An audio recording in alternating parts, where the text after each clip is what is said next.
Hello students, welcome to Kiran coaching classes. Today we learn radius of gyration. Last lecture मध्ये आपण पाहिलेले आहे moment of inertia. What is the moment of inertia? Moment of inertia is the sum of product of mass of each particle and the square of the distance of that particle from the axis of rotation. This theoretical calculation is possible only for mathematically integrable geometrical sets. However, experimentally we can determine the moment of inertia of any object.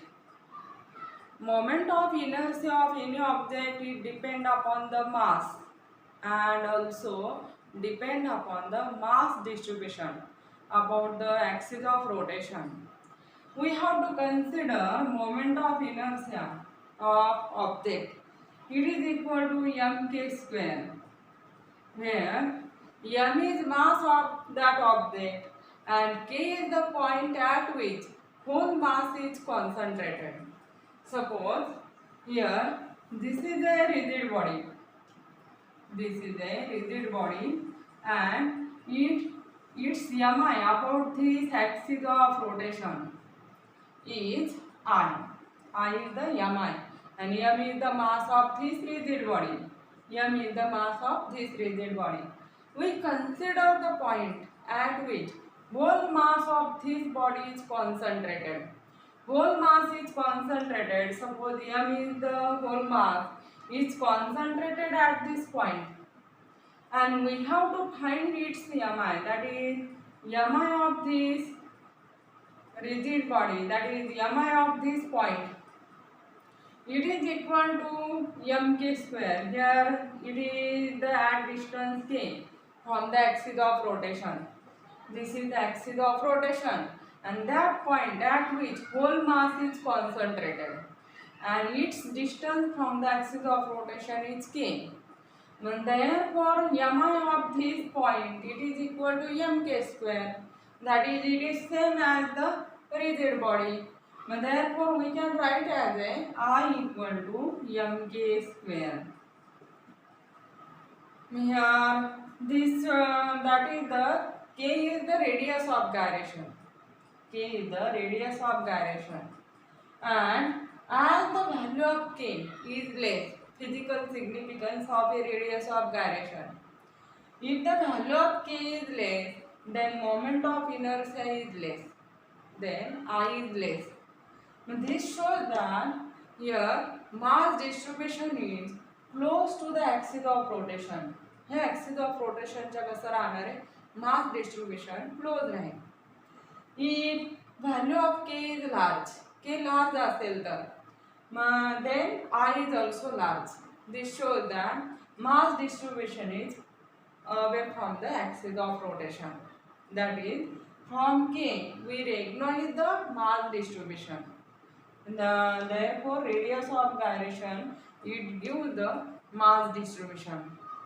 And therefore radius of gyration it is defined as about the given axis of rotation, the distance from the axis of rotation and the point, the distance from the axis of rotation and the point at which whole mass of object can be supposed to be concentrated, so as it possesses the same mi as that of a body. The same mi as that of a body about the given axis. Same mi आहे. ह्या पॉइंटचा जेवढा mi आहे म्हणजे its mass काय hole concentrate झालेला आहे ह्या rigid बॉडीच्या ह्या पॉइंटला, आणि तो पॉइंट आहे ॲक्सिस ऑफ रोटेशन पासून किती डिस्टन्सला आहे, के डिस्टन्सला आहे.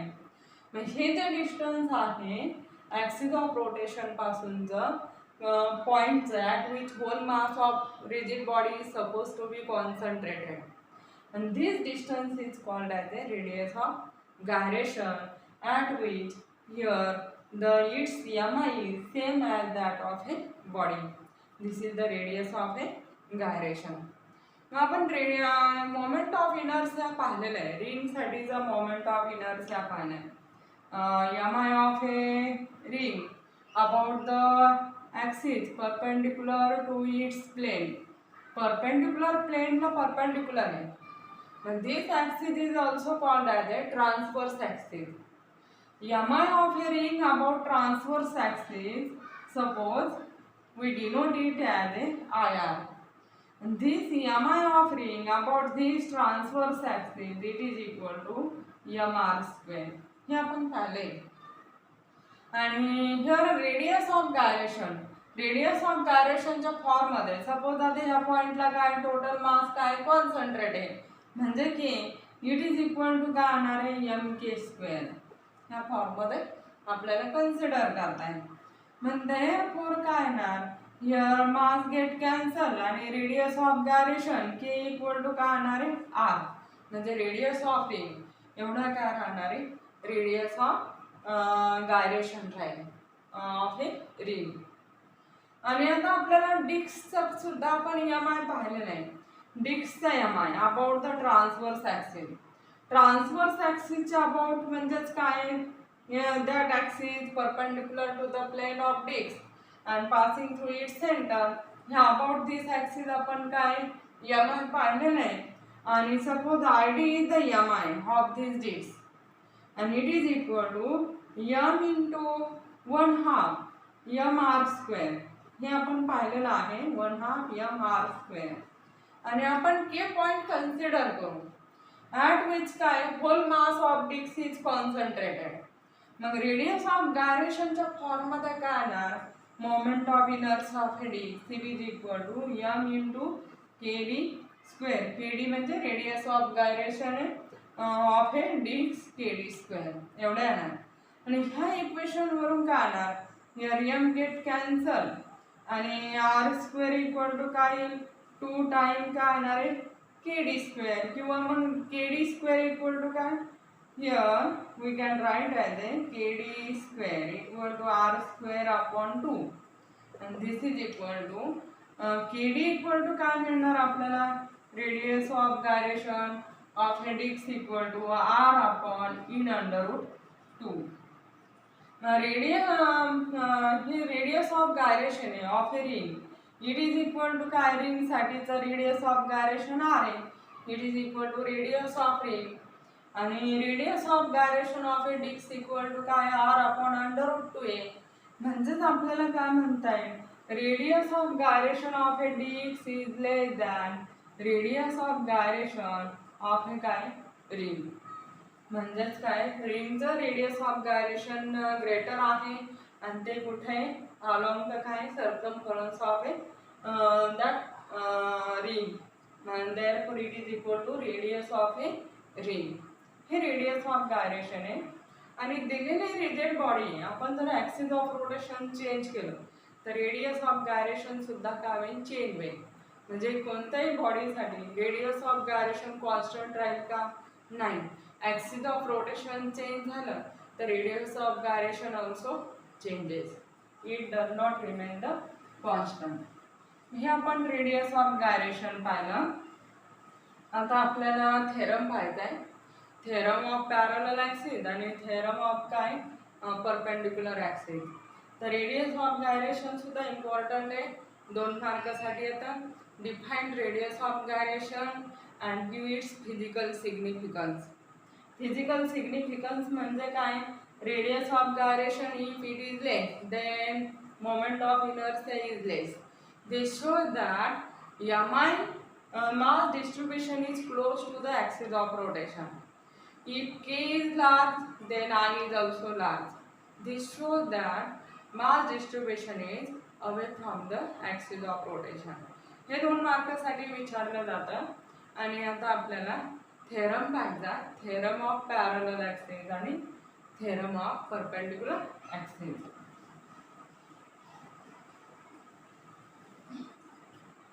Theorem of parallel axis. अगोदर आपण थेरम ऑफ पॅरलल ॲक्सिस पाहू.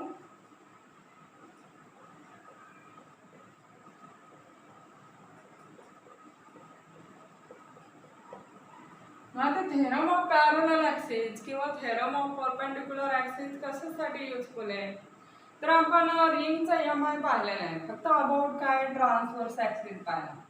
म्हणजे ट्रान्सव्हर्स ॲक्सिस म्हणजे त्या रिंगच्या प्लेनला कसं परपेंडिक्युलर आणि पासिंग थ्रू इट्स सेंटर, एवढा एम-आय माहिती आहे आपल्याला. आणि तो एम-आय किती आहे, m r². मग आपल्याला इतर एम-आय काढायचा आहे, म्हणजे about the axis passing through its end and parallel to this axis, किंवा अबाउट द डायमीटर, असं सुद्धा रिंग काय होते रोटेट होईल अबाउट दिस डायमीटर, ते एम-आय फाइंड आउट करायचा. मग त्यावेळेस आपल्याला हे थेरम का आहे युजफुल आहे. पॅरलल जर ट्रान्सव्हर्स ॲक्सिसचं नोड आहे, त्याच्यावरून त्याला पॅरलल ॲक्सिसच्या अबाउट जर एम-आय काढायचा असेल तर आपल्याला काय तो थेरम वापरून काय एम-आय काढता येईल. किंवा डिक्स असतात, डिक्सचं पण एम-आय आपल्याला ट्रान्सव्हर्स ॲक्सिसचं नोड आहे, तर अबाउट डायमीटर फाइंड आउट करायचा असेल, किंवा अबाउट डिक्स rotating about this axis passing through its end, अशी रोटेट होते. आणि त्याचा आपल्याला काय करायचं एम-आय फाइंड आउट करायचा. तर त्यासाठी काय करावं लागेल आपल्याला हे थेरम यूज करता येतात ते फाइंड आउट करण्यासाठी. तर आपण प्रिन्सिपल म्हणजे थेरम पॅरलल ॲक्सिस किंवा याला प्रिन्सिपल म्हणतात, principle of a parallel axis, हे डेरिवेशन विचारलं जातं. इम्पॉर्टंट पॉईंट आहे. तर आपण पाहू याच्यामध्ये रिजिड बॉडी कन्सिडर करू.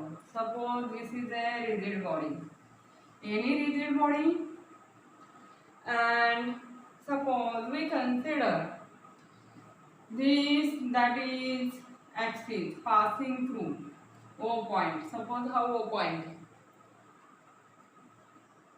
and it rotate about this axis.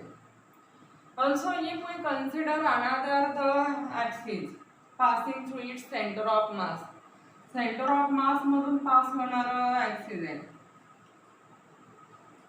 हे सी पॉइंटने आपण डिनोट करू, सेंटर ऑफ मास मधून पास होतात. आणि याचा एम-आय आता मग आपल्याला जर समजा centre of mass about the centre of मास ह्या रिजिड बॉडीचा जर एम-आय माहिती असेल तर आपल्याला काय करता येईल, ह्या रिजिड बॉडीचा एम-आय फाइंड आउट करता येईल about the axis passing through the point O. मग त्यासाठी कन्सिडर करू. आता ह्या दोन्ही पॅरलल आहे, ही ॲक्सिस पॅरलल आहे आणि passing through the centre of mass आहे ऑफ ए रिजिड बॉडी. दोन्हीमधील डिस्टन्स सपोज काय आहे एच, एवढा डिस्टन्स आहे, म्हणजे पॅरलल ॲक्सिस मधील डिस्टन्स काय आहे एच आहे. आणि suppose capital M is the mass of a rigid body, capital M ह्या रिजिड बॉडीचा मास आहे आणि आपल्याला काय करायचं आहे moment of inertia find out करायचा about the axis passing through the point काय ओ, ते कन्सिडर करायचं आहे. मग ह्यासाठी आपण काय करू, स्मॉल एलिमेंट डीएम कन्सिडर करू. डीएम म्हणजे डीएम त्याचा मास आहे त्या एलिमेंटचा आणि डी पॉइंटला आपण काय करू कन्सिडर करू, इट्स मास इज काय डीएम. मग ह्या पॉइंट पासून परपेंडिक्युलर टाकू, हा ओसी प्रोड्यूस करू, इकडं ओसी प्रोड्यूस केला आणि इथून डी पासून काय करायचं परपेंडिक्युलर टाकायचं.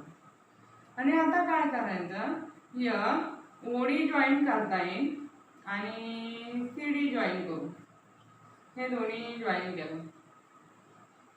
तर मोमेंट ऑफ इनर्शिया आपण काय करू आता ह्या डीएम एलिमेंटचा आधी फाइंड आउट करू आणि त्याच्यावरून इंटिग्रेशनने आपल्याला टोटल रिजिड बॉडीचा मोमेंट ऑफ इनर्शिया मिळाला.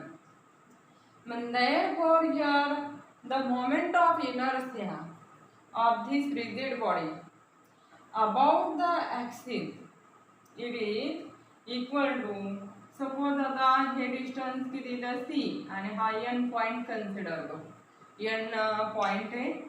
मग about the axis mi of body, mi moment of inertia of a body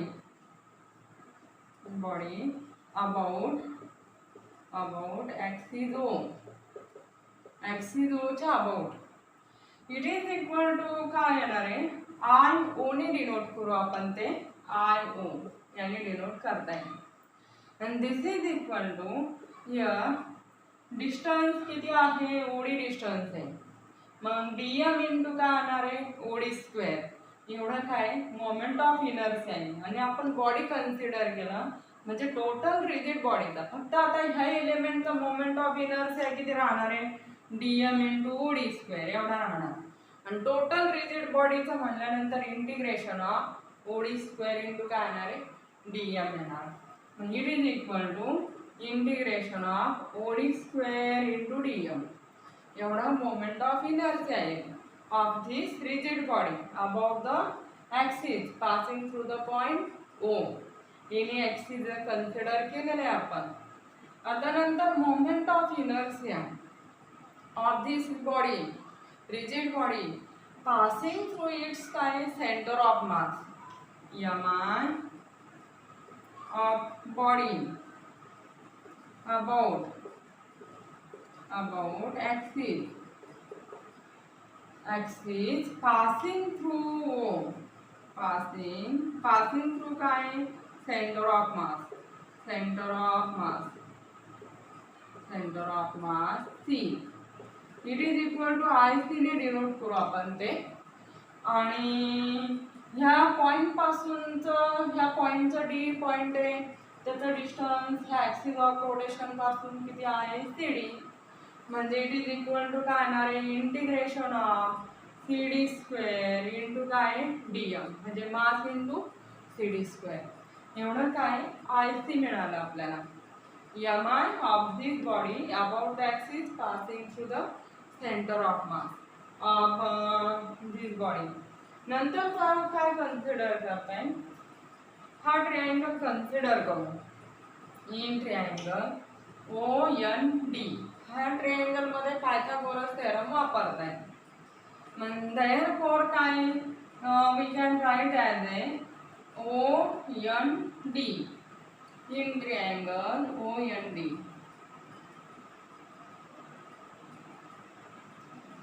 It is equal to OD square equal to ON square plus DN square. हे consider करताय OD square equal to ON square plus DN square. ON square plus DN square असं लिहिता येईल आपल्याला Pythagoras थेरमनुसार consider करताय. म्हणजे IO equal to आपण consider करू. IO equal to integration of काय OD square into DM. OD square into DM. OD square equal to टाकता येईल ON square plus DN square.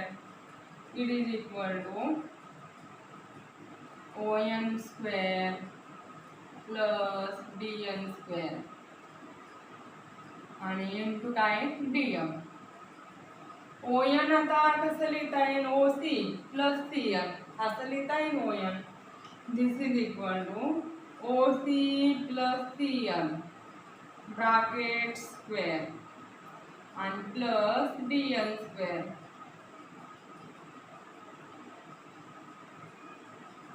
आणि into DM. This is equal to integration of याचं expansion घेता येईल A plus B bracket square नुसार OC square plus 2 time OC into CN किंवा NC लिहिलं तरी चालेल आणि प्लस CN स्क्वेअर आणि प्लस हा DN स्क्वेअर आणि इंटू काय आहे DM into DM. CN square आणि इंटू हा डीएम. Therefore आता OC square this is equal to OC into CN square plus DN square. आता CN square plus DN square आपल्याला काय मिळणार CD स्क्वेअर भेटतं. But CN square plus DN square it is equal to CD square. ही value याच्यामध्ये टाकता येईल याच्याबद्दल. Therefore this is equal to IO. It is equal to integration of integration of OC square plus 2 time OC into CN आणि याच्याबद्दल काय टाकताय CD square into काय आहे DM असं कन्सिडर करताय. OC इक्वल टू का आहे H distance between the parallel axis. OC equal to H. नंतर CN म्हणजे या पॉइंटचं डिस्टन्स आहे from the centre of mass पासूनचं डिस्टन्स आणि हे CD स्क्वेअर